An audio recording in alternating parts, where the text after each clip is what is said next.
self learning ဆိုတာဘာလဲလူတော်တော်များဘာလို့မလုပ်နိုင်ရတာလဲဆရာကဘာလို့ပါညာလို့ပါဆိုပြီးပြောနေတာမျိုးမဟုတ်ဘဲနဲ့ဘာလေ့လာမယ်ဘယ်လောက်ထိလေ့လာမယ်ဘယ်နေရာမှာလေ့လာမယ်ပြီးတော့တက်မတက်ဆိုတာရောဘယ်လိုမျိုးပြန်စစ်မယ်ဆိုတာအားလုံးကိုကပဲ control လုပ်ထားတဲ့ဟာကို self learning လို့ခေါ်တာပါ self learning မှာကိုကြိုက်တာကိုလေ့လာလို့ရတယ်စာလို့ဖို့ကိုဘာသာကိုအားပေးရတယ်ဒီဇိုင်းမမတ်သွားဖို့ကိုယ်တိုင်ပဲပြန်စီစဉ်ရတယ်ကိုဘယ်လောက်တက်သွားပြီလဲဆိုတာကိုဘာသာကိုသိရတယ်ဘယ်နာကနေဘာတွေလေ့လာမလဲဆိုတာကိုလည်းကိုယ်တိုင်ပဲဆုံးဖြတ်ရတယ်လုံမယ်တော့မထင်ဘူးကွာဒါပေမဲ့ဥပမာပေးရရင်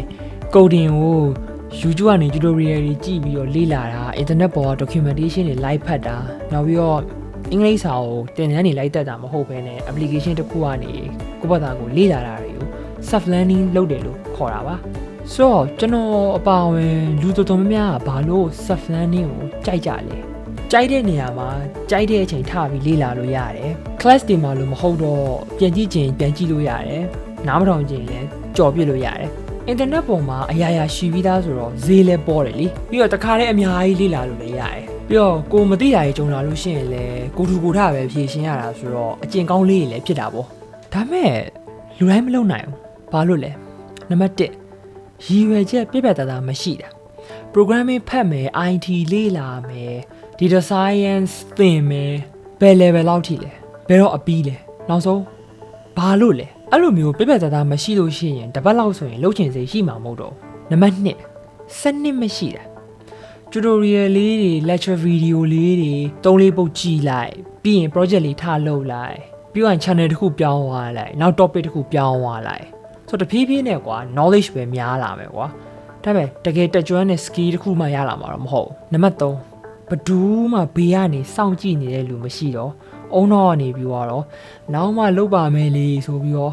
အချိန်ဆွဲတာအဲ့လိုနဲ့ consistency ကပြတ်သွားပြီးတော့တဖြည်းဖြည်းမလုပ်တာကြတော့လုပ်လည်းမလုပ်ချင်တော့ဘူးနံပါတ်4ကစိတ်မရှိတာရေးထားတဲ့ code တွေ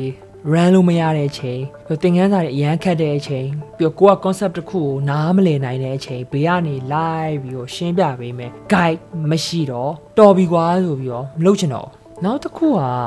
စိတ်ပါမှလောက်တတ်တာစိတ်ပါလက်ပါဖြစ်တယ်ဆိုရယ်မှုလေးอ่ะကွာခံစားချက်တတာပဲတပတ်လောက်နေလို့ရှိရင်မရှိတော့အဲ့တော့လှုပ်ချင်ကင်ခြင်းစိတ်ပေါ်အားမကိုးပဲနဲ့ကိုယ့်ရဲ့စီးကန်းလေးနဲ့ပဲတရက်စာလေးလာတယ်ဆိုတဲ့ဟာကအကျင့်တစ်ခုဖြစ်သွားတော့မှပဲ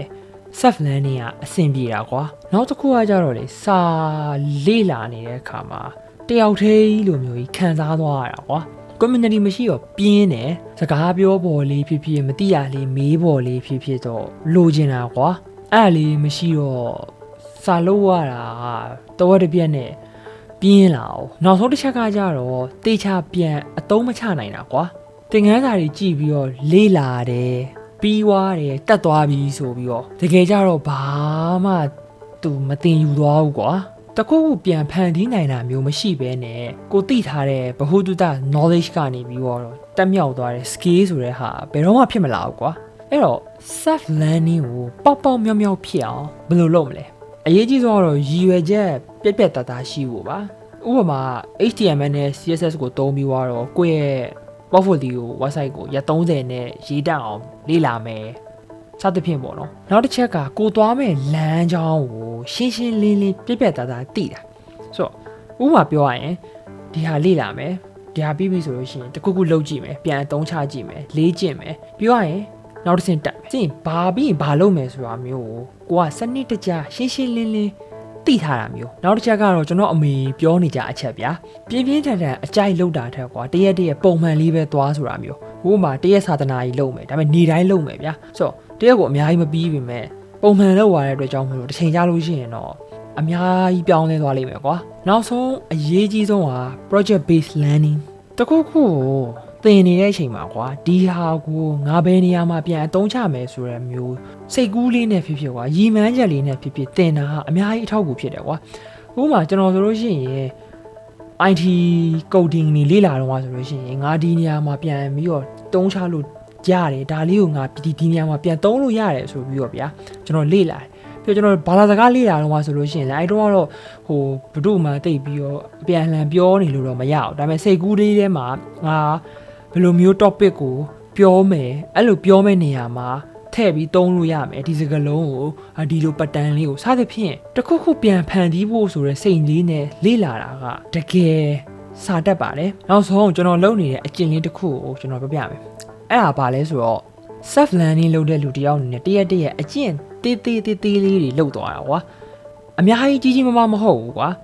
တရက်ဒါလုပ်မယ်ဒါကိုဘယ်နေရာမှာပြန်သုံးမယ်ဆိုတာမျိုးစိတ်ကူးလေးနဲ့ပဲဖြစ်ဖြစ်တစ်ခါလေးလက်တွေ့ပဲဖြစ်ဖြစ်ကွာပြန်ပြီးတော့အသုံးချကြည့်ရကွာပြီးသွားပြီဆိုရင်ရသွားပြီဆိုလို့ရှိရင်ကိုယ့်ကိုချီးကျူးတယ်ကွာဒါပဲနောက်ရကြရင်အဲ့အကျင့်လေးပြန်လုပ်တယ်စာလုပ်တယ်ပြီးသွားရင်ပြန်သုံးချကြည့်ရပြီးသွားရင်ကိုယ့်ကိုချီးကျူးတယ်အဲ့လိုမျိုးလေးနဲ့ပဲကျွန်တော်ပုံမှန်လုပ်သွားတယ်ကွာဆိုဒါဆိုလို့ရှိရင်တော့ညီလေးညီမလေးအနေနဲ့ကွာ self learning ကိုဘယ်လိုမျိုးပေါက်ပေါက်မြော့မြော့ဖြစ်အောင်လုပ်နိုင်မလဲဆိုတာသိသွားမယ်လို့မျှော်လင့်ပါတယ်